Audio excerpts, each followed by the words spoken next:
What's going on, guys? This is JD. This is Off the Script, part number 3 for episode number 13. It is Sunday morning. Hope you guys are having a great weekend.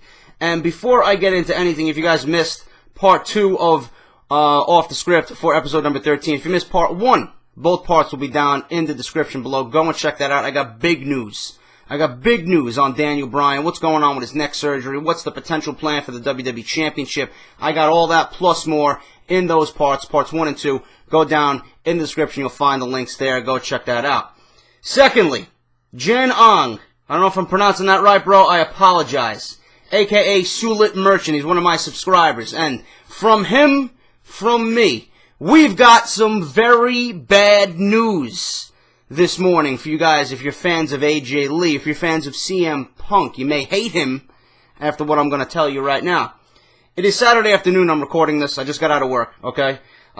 This afternoon, CM Punk was at the Chicago Cubs MLB baseball game. If you guys are overseas, you don't know what baseball is, it's probably one of the most popular sports in the United States, okay? So he was at the Chicago Cubs baseball game. He was at Wrigley Field. 7th inning stretch. He gets on the microphone in the announcer's booth and starts singing "Take Me Out to the Ball Game." That's when he announced he will be marrying AJ Lee next month in June. AJ Lee is off the market. She is getting married to the best in the world. Hopefully, after that, after the honeymoon, CM Punk will be in a good mood. He'll be refreshed. He gets back into the ring, and then he challenges Daniel Bryan for the WWE Championship. One could dream, one could hope, but AJ is getting married to Punk next month.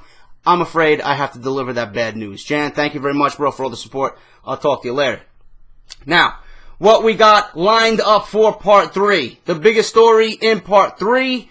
I know if you guys are video game fans, you watch me. I got a few games on here. I play Call of Duty, Battlefield, Titanfall. I've been doing Let's Plays. You know, I'm trying to give you guys a wide variety of content. But one thing you haven't seen on here in a while, one thing that you really don't see regularly, like some of these other goons in the YWC, I should call it, is WWE 2K15 gameplay. Now, WWE games have not been the same since the Nintendo 64 days. You had WrestleMania 2000, you had all those old WCW games, and WCW vs. NWO, you had No Mercy.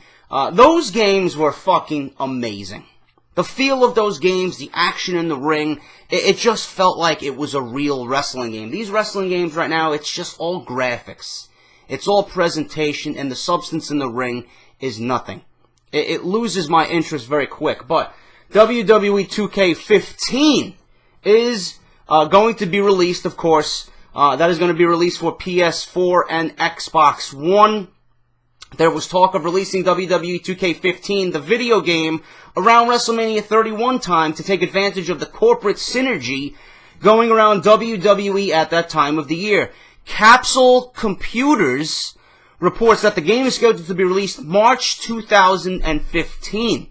So circle that on your calendar, guys, if you are fans of WWE 2K15, or if you're a fan of 2K14 and you're looking forward to 15, March 2015 right now is the tentative release date.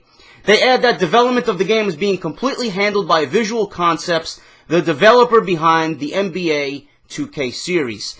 A My Career mode is being rumored to replace the 30 Years of WrestleMania mode, where the player starts out in WWE NXT and works their way up to the main roster and eventually has their WrestleMania moment. So look forward to that, guys. This is all just rumors right now. This is what I pulled from the dirt sheets.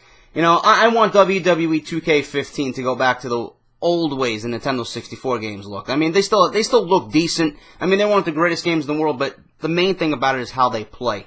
Now, there's a wrestling game on the market that I'm going to be showcasing as soon as it's available. You know, they've been pushing back the release date for so long, they want to get it right, and I appreciate that.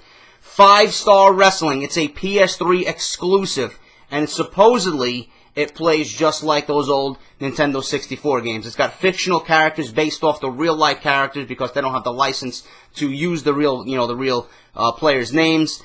You got, people like Jeff Hardy and Kurt Angle. All their modeled wrestling characteristics in the game, but just under different names. Look forward to that. As soon as I have any news on that, any gameplay, as soon as it's available, you guys are going to be definitely seeing that on my channel because I do want to have some wrestling content being that I do WWE News and Rumors and I do reviews and all this other shit, I do want to have some type of wrestling game on this channel. Going into the next piece of news I have, it is said that Triple H has been put into an impossible position when it comes to WWE talent relations because the person still making the final calls is Vince McMahon, and Vince changes his mind quite frequently. WWE talents are becoming increasingly frustrated because at first they are told a certain direction by Triple H, and then Triple H ends up having to get with the talent again and explain what he told them before has been changed, all because of Vince. This isn't turning out to be a bad thing for Triple H, as the WWE talents for the most part see him as one of the guys, and they do believe that he's also frustrated when things get changed. Vince McMahon, I've been hearing this story about Vince McMahon and him changing his mind. Listen, Vince McMahon, the older he gets, the more spontaneous he's going to be, the more undecisive he's going to be. I really do feel, and this is my honest opinion, I do feel that Vince McMahon is losing touch with the business. I do feel that Vince McMahon is losing touch with the fans. He doesn't necessarily give the fans what they want. It's all about Vince 99% of the time. The one thing that we got was Daniel Bryan, and now he's hurt. Now, I don't know where the WWE is going to go with this, but if my instincts are correct, they're going to fuck everybody over. We got that Daniel Bryan moment, and then they're going back to fucking the boring bullshit with the WWE Championship picture. I know.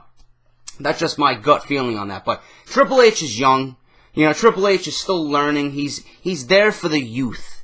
As we see, we got Bo Dallas on the roster. We got Adam Rose. We got Paige. That WrestleMania after, that Raw after WrestleMania, I should say, really opened a lot of people's eyes because this was all Triple H's initiative to get the young talent. You got the Shield. You got the Wyatts. You got Fandango. I still like Fandango. They should push Fandango. I like that character, They got Big E. They got Alexander Rusev. They got these guys. You got to utilize these guys, man. They got the youth. They got the guys that are going to be, the future of the company in the grasp of their hands. They got to push these guys. Vince is really out of date.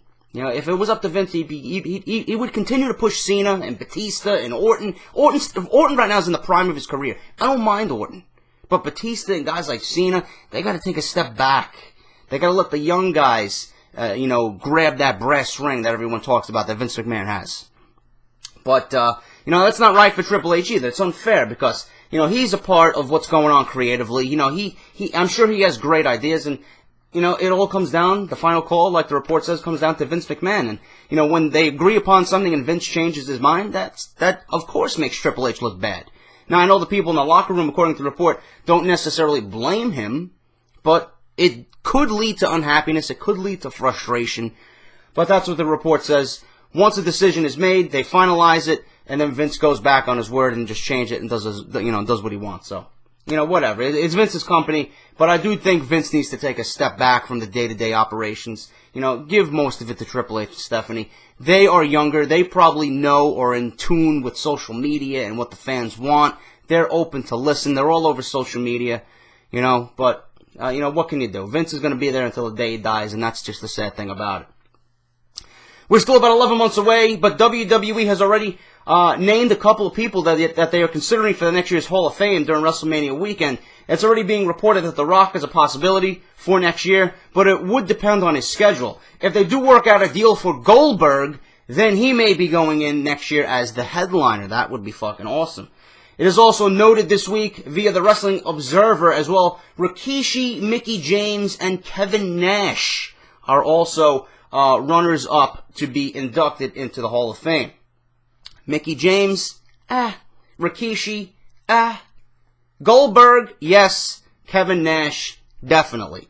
So that's just a rumor on that. But, if Goldberg does sign a deal, obviously he'll be at WrestleMania as well as a competitor. So I would definitely like to see that. That's pretty exciting. I don't think Goldberg is going to go in with The Rock. It's either going to be one of the other headliners. But we'll see what happens. It's far too early. I'm just giving you guys the idea of what the WWE is thinking right now. Two sources close to Sting have both noted for weeks that the deal with the WWE has been as close as just dotting the I's, but was not done as of a few days ago. You tell me Sting is not signed with the WWE, but he is signed with the WWE? That's what this report is telling me. That's what I gathered from this.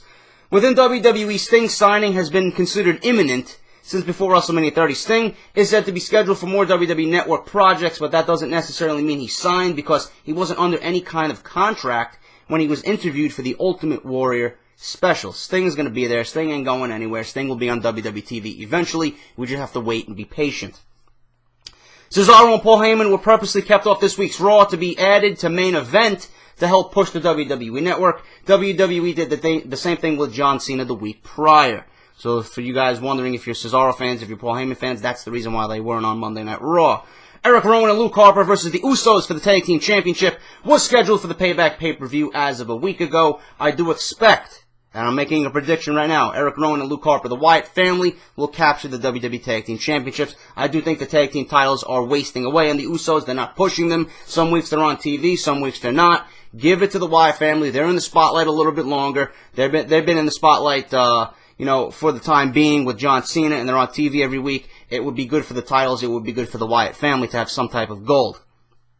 And finally, guys, to end this week's Off the Script, a source very close to CM Punk and the situation with Punk notes that he has had no contact with the WWE in quite some time. Punk said he was frustrated with the booking and with the payoffs, and that he's happy now being at home and wasn't happy being on the road with WWE. I'm sure all you guys figured that out by now. I figured I would throw that in there. It's been reported this week, so I figured I would leave that and end that for this week's Off the Script. But if you guys enjoyed this week's Off the Script, Part 1, Part 2, and Part 3, please like, favorite, share, comment, subscribe. It greatly helps out my channel. It gets my WWE content out there to a bigger audience. I greatly appreciate all you guys' support. I will be back on Tuesday morning with your Monday Night Raw review.